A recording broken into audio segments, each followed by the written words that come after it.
Greetings, friends. It has been a long time since I have made a video, and to those who are awaiting content, I apologize. However, I have been in a very deep state of observing and just being with what is, not pushing, not forcing, flowing with the go of the events moving around in my life, but also these very intense and very fast moving transits. And there has been so much that's been happening, and I have been on a deep dive with this Mercury retrograde. It is not an ordinary Mercury retrograde. And everything that I share has come from the place of experience with astrology, observing previous cycles and how they unfolded personally, locally, at a bigger level, as well as the research that I continue to do on a very regular basis as I am pulled into it. And it's interesting for me because my research never comes from a place of, I want to know about that. There is a moment where a whisper comes, and I always think of dogs. It's like they go, you know, they turn and their ears change and they're observing, they're waiting, they're listening. And I've been very much in that state of, my ears have been perked and I've just been sitting and waiting. And there have been days where I have had, it feels like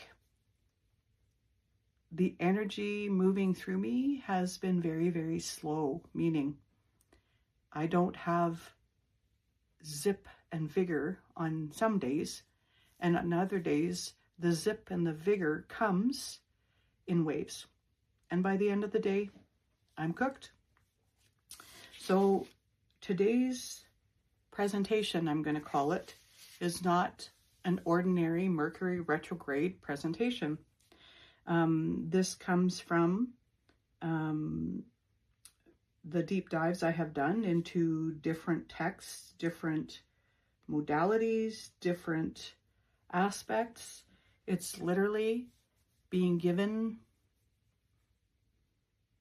I'm going to call it like a rope that has many fibers weaved into it. This isn't a nylon rope. This is like a hemp rope or a cotton rope.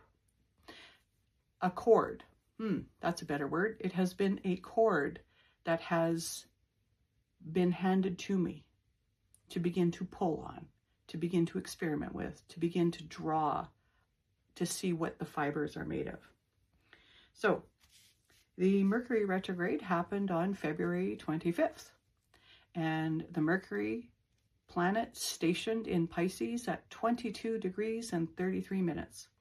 And when I saw the 22 and 33, that also drew me because 2 plus 2 is 4, 3 plus 3 is 6. If you add those, 1, 10. Here we are again, the beginning. And the Mercury retrograde came on the heels of the fire horse year, the eclipse, and we're headed into another eclipse. So this time feels like about 3 months packed into one. So much moving about. And none of it is good, bad, right, or wrong. It simply is observing all that has been moving about and observing the different points that have been touched through this. So there was a couple of asteroids that were right on the degree of the station. So that's when Mercury begins to slow down and it appears to stop and then begin to move backwards. And one that was only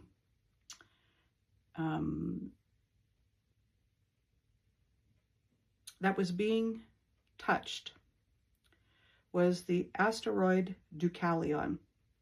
And this asteroid speaks to a whole new world being created. And the asteroid Deucalion speaks to the decomposition and recomposition of a world being built. And because I'm filming this today on March the 1st, we already know what's been happening between the eclipse and now, that there has been severe eruptions of activities between countries to begin to engage in very challenging activities. And I'm keeping the words very simple, you guys. I'm not avoiding anything. Everybody knows what's happening. And I want to keep the video to be viewed. So there's certain words that can't be said.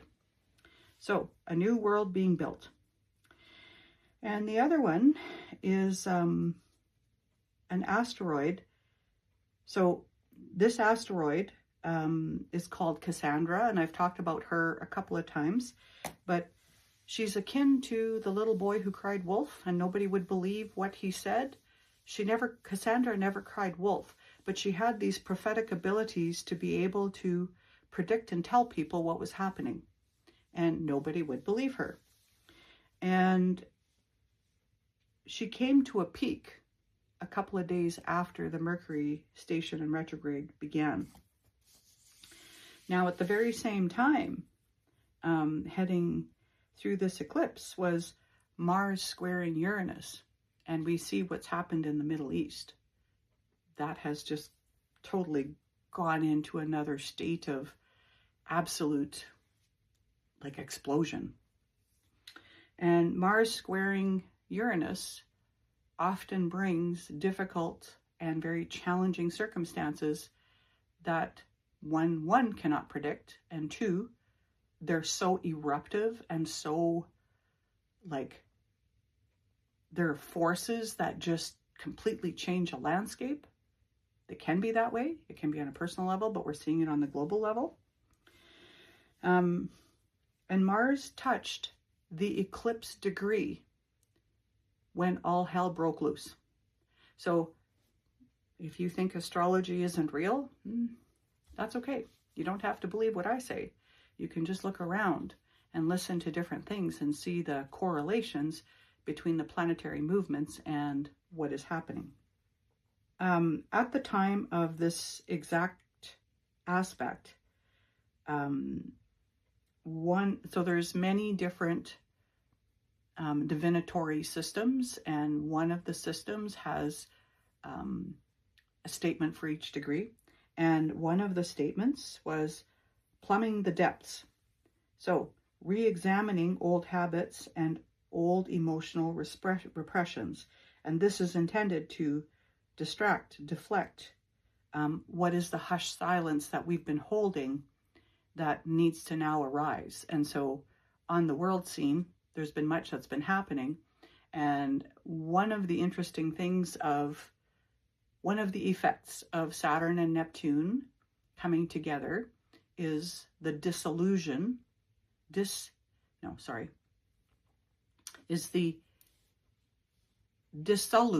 so the dissolving of structures. Neptune dissolves structures. Neptune is water. Saturn is structure.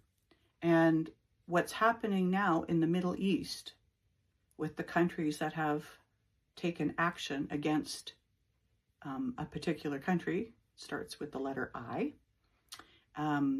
is that the dissolution of those borders that is happening right now, social, economic, legal, is very reminiscent of what happens when Neptune and Saturn come together. But also, Mercury is retrograde, so what have we known about? What have we been told? What have we heard? Because Mercury rules communication, words, thoughts, written expression, actual communications, media. It rules media. There's a whole bunch of dissolving happening right now there. And so, the things that have been hushed and silenced and perhaps ignored are now being brought into our faces. At the very same time, Eris is conjunct Chiron at about 25 degrees of Aries. So Mars rules Aries. Mars is the planet, one of war, but two of action, of taking charge, of running into a situation versus running away, like courage, bravery. It's also soldiers. So I'm not advocating one way for anything or another. People have the capacity to sit with what is. I'm simply stating some of the representations of Mars. But Eris is the sister of Mars, who was not invited to a wedding, and she caused absolute complete freaking havoc. And right now she is conjunct Chiron. So where are we fighting for the truth within ourselves that we need to learn from to be able to support how we move forward? So Chiron is the wounded healer. He could never heal himself. That's why he's perpetually wounded. But that is an archetype of understanding that wounds bring wisdom when we're able to sit with and hold them. And as I said at the beginning, I have just been sitting with a whole bunch of things and holding them. And that's what I was asked to do, and do that in silence.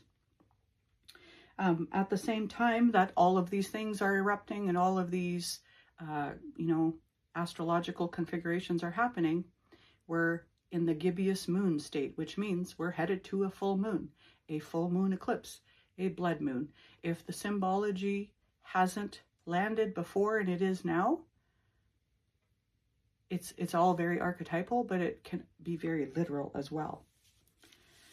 So we are all looking at the same coin, and we are looking at it from a different side. And Mercury is about perspective. It's about perception. Mercury is our thoughts, our ideas. Mercury is the conveyor of inspiration into form. So Mercury lives in the cosmos. We live here. Our thoughts, our inspirations, our words are gifted to us through our experience, through our ability to sit with and receive messages in whatever form they are. It looks different for everybody. To be able to bring them into form. We call Mercury the psychopomp. In Egyptian times, he was the ferryman who took souls across the river Styx from the point of death to the point of reincarnation, to the state of change and transformation. So Mercury represents transformation. Now, Mercury has been touching a lot of planets because there's been a lot of planets in Pisces, and will continue to touch a lot of planets because everything's moving around in a conglomeration right now. With Mercury having squared Uranus and now heading into Aries, it is past now the degree of the eclipse that we had on February 17th and is embracing, stepping into Aries. We can see more inflammation on the world stage of actions and events occurring. And with Neptune and Saturn still there, we must lean into our ability to be self-reliant, meaning in our discernment, being able to observe, but also to continue to take action as we're moving along with our lives. This is happening in very far away places, but the reverberation of those things that are happening have an impact on us, because as the thoughts come from the cosmos, the collective psyche also is always moving and touching us at different times. So it's important to manage self-care, Eris and Chiron. Take action that you need to take to continue to take care of yourself, and be mindful of the kinds of lessons that are being presented locally in your own life to be able to continue to walk with them. It's a really unbelievable time in history. We are living history. With the coin, we're seeing so many things now and with AI, we don't know what's true. We're being told many things. We're being shown many things, and it's very, very jarring. There's also a whole other wave of things that's been happening with the release of like millions of pages of files on very high level people. So there have been many high level people that have been removed from their positions because of these files being released. But that stuff was known for a long time and nobody did anything. So what is the perception that's being managed now, you guys? I'm not saying to get wrapped in it. I'm just saying, what is it that you're being shown and what is it that you believe? We're not being shown everything. This morning, my husband listens to the news. I do not. And so to sit and have coffee with him, I'm listening to the news. And a high-level person who is in the American government, who works with intelligence agents from all over the world, said these words on national TV. We have all been reading tea leaves. That hit me. That landed so hard. It was like, oh, we've all been reading tea leaves. That can be one of two ways. Okay, so I'm just putting things out there for you guys to consider as we're moving along. I don't need to beat anything to death. Now, with this Mercury retrograde, there's some very important cycles in Mercury's transitions that I want to bring to your attention, which I'm not really seeing too many people talk about. And this isn't to implant fear or to bring scarcity or to go and hide. Information is simply information for awareness. And connecting the dots is what my mission is, to support you in being able to navigate what is happening around us so that you may decode what it means in your life to take action for yourself. So we had fire Mercury retrogrades last year. They started in Aries, went into Pisces, came back to Aries. We had one in Sagittarius, Leo, that moved back into Cancer and then back into Leo. And then the last one was a water one, which was Scorpio. And that particular retrograde happened very close to the full moon in Taurus, which was the beginning of a 30-month cycle and onward. That, if you think about Taurus and Earth and stability and endurance, that full moon was asking us to really lean into what are our resources, what do we hold, what do we believe, what do we value in our beliefs, and how do we manage our resources. We're being called, you guys, at that time to really look closely at the cycles of our life to be able to prepare for the next while. And this year, we are all in water completely. So we're having a Pisces Mercury retrograde at 22. It backs up to about 6 and then it comes forward. We have one in Cancer that stays completely in Cancer, and we have another one that is in Scorpio. Now, the last time that we had a complete water Mercury retrograde, because once we're done these water ones, we're moving into Earth Mercury retrogrades. You see where I'm going here? Was 2020. And I have been saying, echoes of 2020 have become part of our awareness again. It's not the same time, it's not the same events, but I'm going to say that some of the things that we walk through on an emotional level, on a personal level, it's not that we're going back to that and that wounding is coming back up, but there's echoes of the time of the earth then to now. I have like pages of notes scattered in front of me, guys, so just stay with me here. Okay, so talking about the water eclipses, water Mercury retrogrades.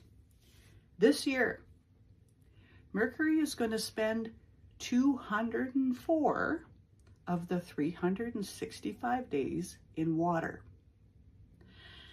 We will not be able to deflect or divert what is arising in our own consciousness. So this is what these retrogrades are going to do. And again, foretold is foreplanned. Gives you tools to plan. Unresolved issues will flood our consciousness from the past. That's what Mercury retrogrades do, and especially in water. Water is our emotions. Water is our creative ability. Water is in our bodies. It's the tides. The tides rise with the moon, and they go down once the moon is past full. It's a creative window that brings into view past and future timelines. So if you think about what you were starting to create at that point in time, this is a good time to reflect on where are you now with those creative endeavors that were brought into your awareness through thought form, through awareness, that either made it or that were put to the side for that time. And the third part of Mercury retrograde is when Mercury reaches the point of conjunction with the Sun on its backward trajectory, clarification happens, crystallization happens, momentum begins, because Mercury begins to take speed and move forward again. So there will be recurring actions, messages, impulses to act on once Mercury reaches Aries. This is very much an inward journey, an inward experience to create the shifts to prepare us for the next Mercury cycle, where we will revisit this again in about 7 years, 6-7 years. It will feel likely somewhat of an ego death, and there are parts of us that must leave us to make space for the expansion, the growth. Water is an interesting element because of the four: earth, air, fire, water. Water over the long haul will create the most change. Water can take many forms. Water can be moving water, still water. It can be gaseous, which is like in the air. It can be frozen, but it doesn't hold one state in perpetuity. Our thoughts do not hold one state in perpetuity. And this is the ego death part. We could become very attached to who we label ourselves as who we are. This isn't trauma loops, guys. This is energetic movements that when we allow ourselves to be like in the water and flow with the go, we are able to sustain and to also change shape, because we don't stay in the same shape our entire lives. When the spark hits, the sperm and the ovum hit, and it changes that shape, and that shape changes in uterus, and then it changes in birth, and then it changes through our lifetime. And Mercury is the transporter of change through our life, through our thoughts, what we believe. So Mercury can carry messages without distortion. It's our experiences and our wounds and our challenges and our decisions that change the message. But we are all very capable of carrying a clear message. It's allowing to be where we are. And Mercury in Aries is, after this retrograde, going to be purified through fire, moving through the Sun into Aries, and fortifying our will. What don't we know beginning this? What will we perceive and understand and learn? And Aries, courage. What will we have the courage to purify, to allow ourselves to move forward? And in Pisces, and in Cancer, and in Scorpio, all water, all different forms of water, they will clarify the messages if we can flow with the go.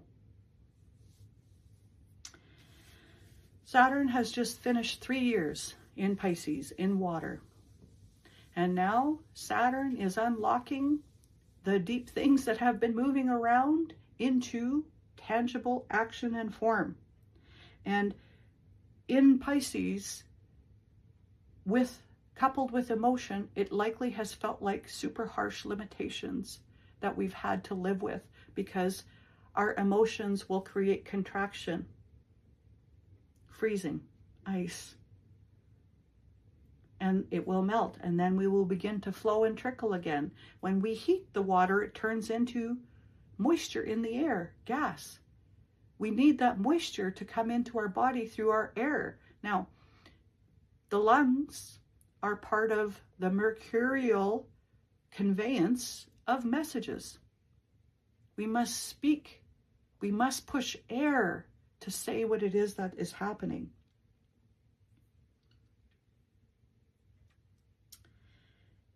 As Mercury, so along with all of this now, Jupiter is going to play a role in each of these retrogrades.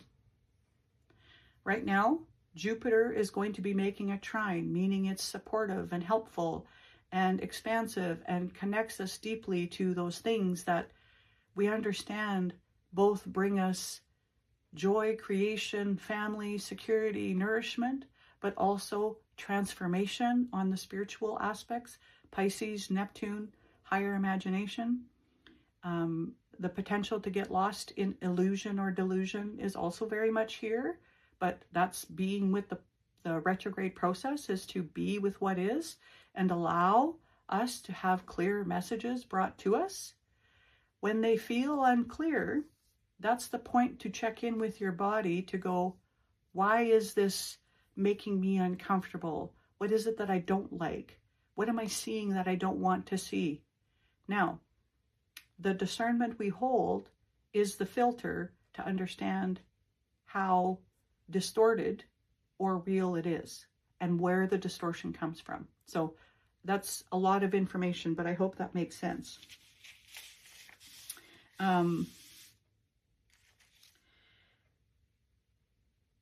Mercury very much is the messenger that has a physical nature, because as I've said, we take a breath, we speak. Inspired speech, inspired channeling, inspired conversation, inspired sharing takes form through our lungs. And I want to talk a little bit about Jupiter being in the mix of this. So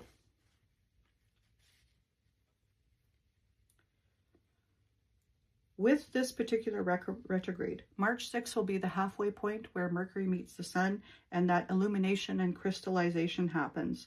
March the 9th is when it makes a trine to Jupiter in Cancer, which will also bring us some information. March the 12th, Mars is going to connect with the North Node, and on the retrograde, Mercury was actually connected to the North Node. So the North Node in Pisces has been very active in bringing us glimpses of future points that are available to us. And, you know, you hear a lot of chatter about timeline. I talk about timelines, but in a quantum field, the timelines are all present. It's which one are we activating? And the harder we try, the more elusive it becomes, but the more discerning in your body, choosing to activate your lungs, full breaths to calm and center the body, there will be glimpses that make it clear on what is available in the moment and what to follow. When Jupiter, so this time here, this retrograde, the echo that's going to be reverberated in July when Mercury is retrograde again, there will be a point of activation where we will be asked to think bigger than the experience that we had now. So journaling and just keeping track of the things that are happening, they may not seem important or consequential, but there will be an echo when Mercury goes retrograde in Cancer in July, that time reverberates back to what's happening now. And we have to think bigger than the experiences we've had now to bring us into view and awareness of truth that will be perceived and seen. And Jupiter is capital T truth. So as Mercury is connected to Jupiter through all of this, there is a lot of truth that's arising for us personally, individually, in our circles, in our communities, and onward. Like if you think of a spiral, it gets bigger as it goes out. So, you know, it's got that kind of effect. And by the retrograde in October, which will be near Halloween, it will likely feel like what we thought and what we knew is not going to be what transpires. I'm not going to say table flipping, but when I was looking at this, it's like, okay, so we're going to be seeing true glimpses of the work we've been doing and what we have been embodying.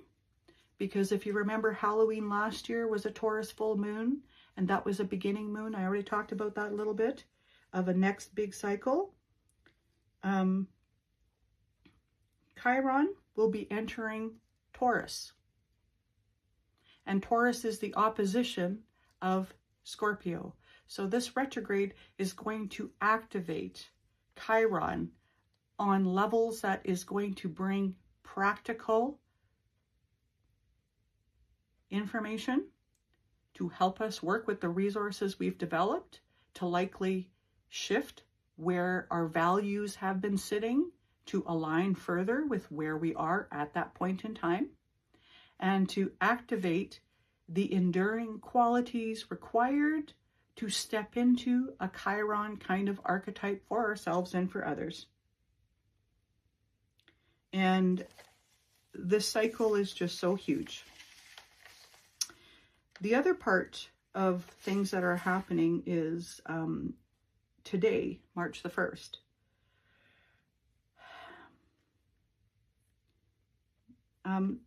Juno is being sextiled, which means it's kind of a helpful aspect. It's like, oh, it's nice. It moves with ease. It brings into awareness things that we are being pulled to perhaps step into. But Juno is the asteroid of long-term commitment. And as Mercury is retrograde, we're going to be also evaluating what we are marrying ourselves to in terms of our own personal long-term commitments. Again, the coin, it's going to flip a few times, but understanding that the other side of the coin is always present, no matter how many times we flip it. It's inseparable. So it's a lot of moving parts that are giving us some direction and some information. Okay. So this Mercury retrograde, it stations direct on March the 20th. In all of this, I've been talking about Jupiter. Jupiter has been going retrograde. It will station direct on March the 11th. So basically 1 week before Mercury slows down and stations to change directions again. And the moon at that time will be in Sagittarius. So because Jupiter is in Cancer, the ruler of Cancer is the moon, and the moon is in Sagittarius. So once Jupiter stations to turn directions, we will also get a sense here of the bigger truths that are emerging. What it is we're choosing to either remove or include as part of our belief systems and bases. Our beliefs, I believe that what we believe about a lot of big capital T subjects are going to be really shifting very quickly as truths emerge.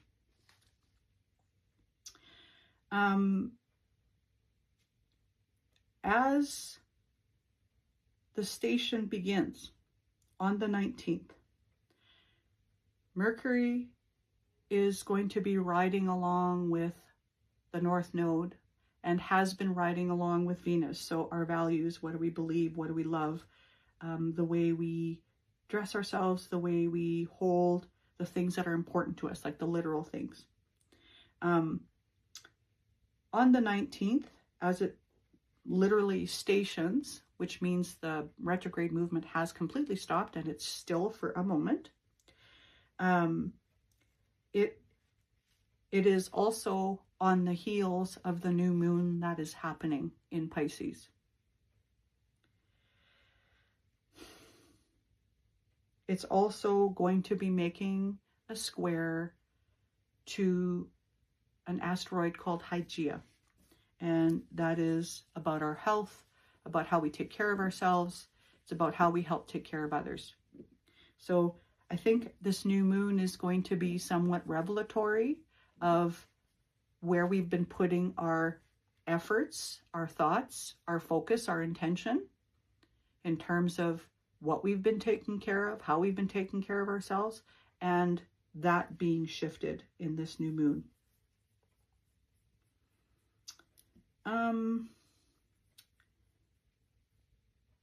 The connection of Mercury to Jupiter is going to last until the 23rd. So this is really a seed point kind of retrograde that is going to be taking us through many shifts and a lot of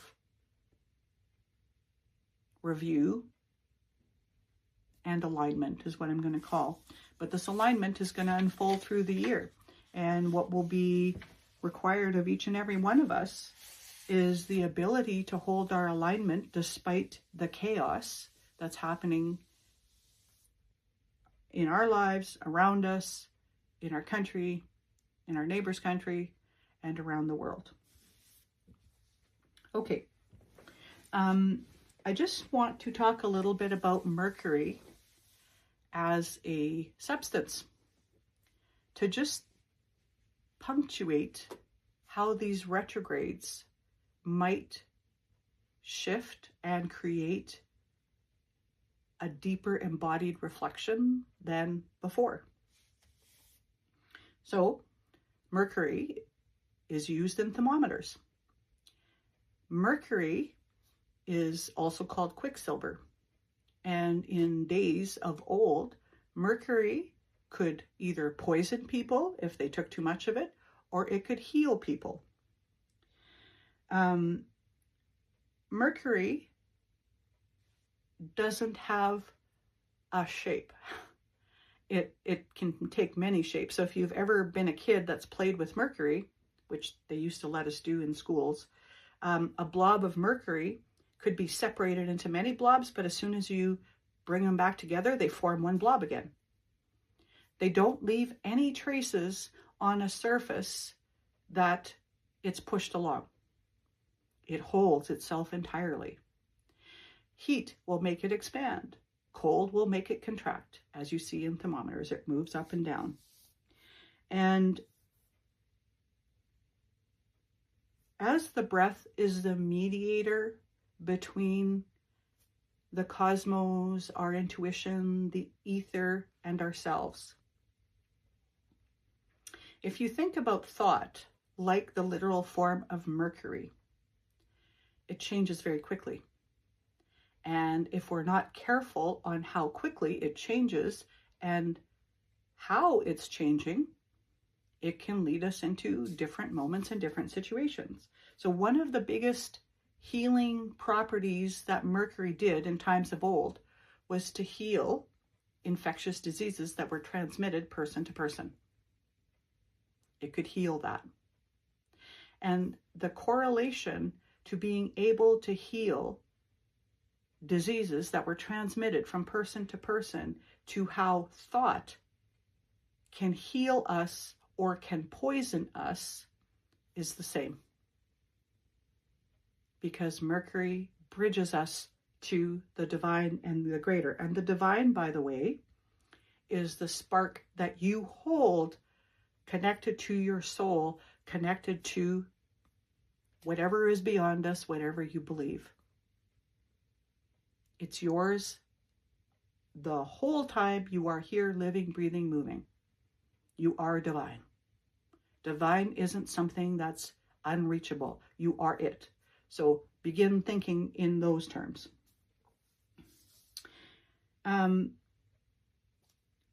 Our challenges with what arises in Mercury retrograde will be a direct link to how we connect to our souls. Again, if your thoughts are creating contraction, it's creating a disconnect, because it's like taking that making smaller kind of posture, whether it's emotionally, mentally, spiritually, or physically.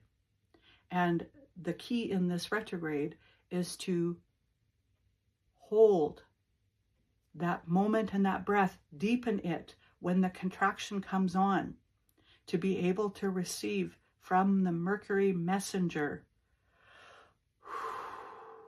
what is it that I am perceiving now? And your breath is going to be where the breakthrough, the emotional, and the intellectual resistance is. Mercury is flexible, it's agile, it's adaptable. We are meant to be those things. We are not meant to solidify entirely.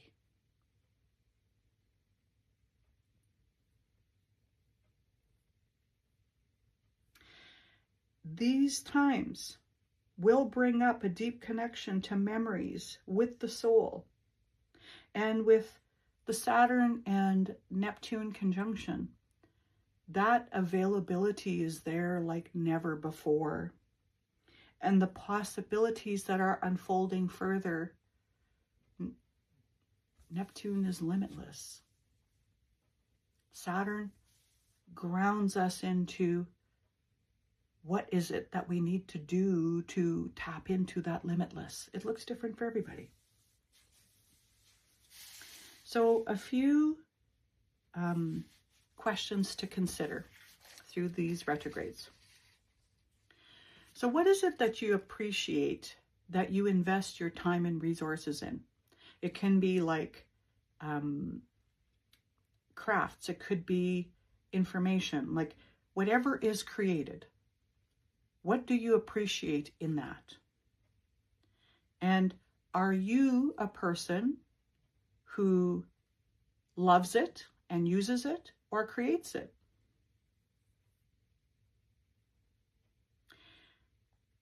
Do you allow people to see how you use what is created? Because there's an innovation in how that is. Everybody will take the same ingredient and do something a little bit different in it. And that's the magic and the divinity that we each hold. Through this retrograde in Pisces, as Saturn and Neptune have both been there for a number of years, Saturn 3, Neptune 11, do you wish to step into creator mode? Because as it's now in Aries and Mercury is moving there, do you wish to light that fire of creation, however that is for you? It requires discipline, and it allows you to create on your timing, on your rhythm, and Mercury has timing and rhythm, but it also brings visibility. Is there contraction there? I have been walking with these two words for weeks, and I feel like they have crystallized now.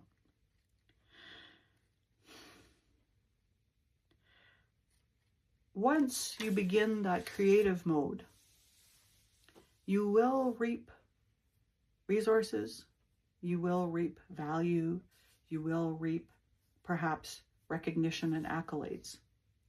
That is a resource. All of that is resource that requires precious management, because as Saturn and Neptune are at the very first degree still of Aries, these are tender little shoots that are beginning. And they must be nourished and tended to continue to grow and thrive. Can't make them grow faster, but can certainly smother them.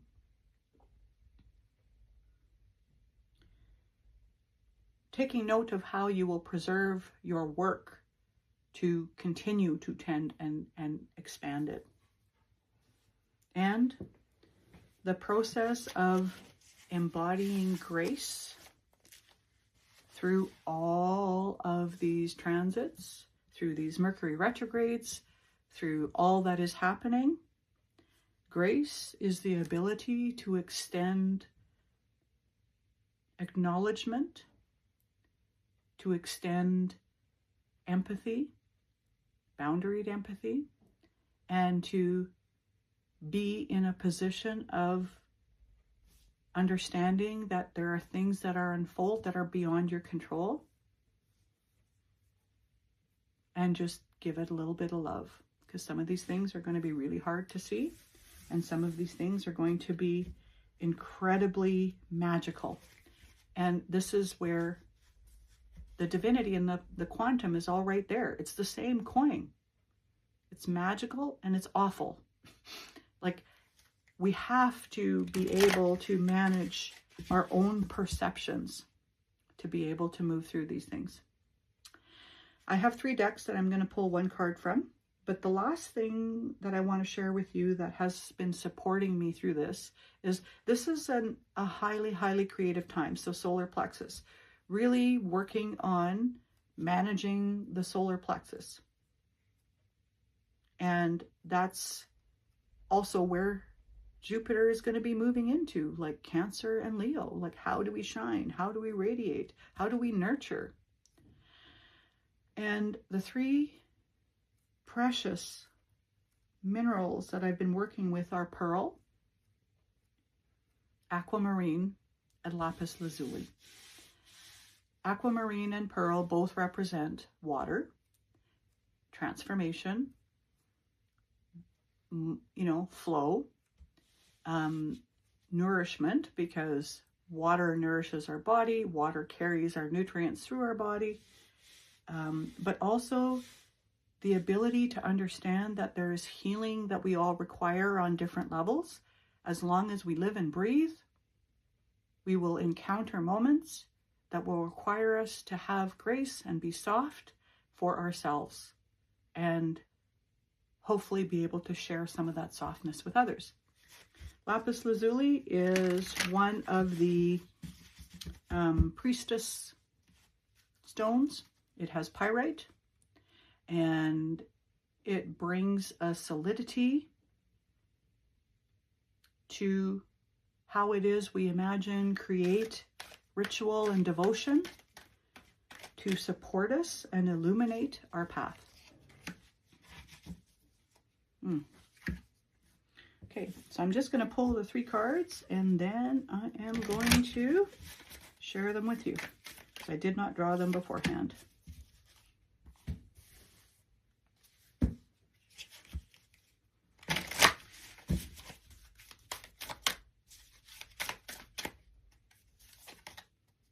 Okay, so the first one, 41, 5, the 7th chakra, Archangel Uriel. So our 7th chakra, our crown chakra, Uriel is the archangel of the earth and the animals. And I've been talking about the moon in Taurus, the new moon, seed moments, growing and tending to those tender shoots of the seeds we've planted. I literally feel like this is a message for us to hold that higher vibration and hold it, not in fear of what's happening, but because of what's happening. It's holding that vibration to a level that is tangible. We can feel it. It's in our bodies. It's earth. We use our bodies to be the vehicle for everything that we interact with in the world. It's our food sources. And the second one is the mother, and it's one. Isn't it interesting? One, the beginning. And the pearl. The pearl is in the middle of this. And you see the snake in the nest. So the transformation we've been walking through, the yin snake year into the fire horse year, which is where we are now. At the center of it all is our ability to transform and change through everything we walk through in life. A pearl starts as a grain of sand in an oyster. And as the water filters through the oyster, the grain of sand continues to be moved around, and it becomes more layered through the currents that come through and through the debris and the nourishment that comes through the clam.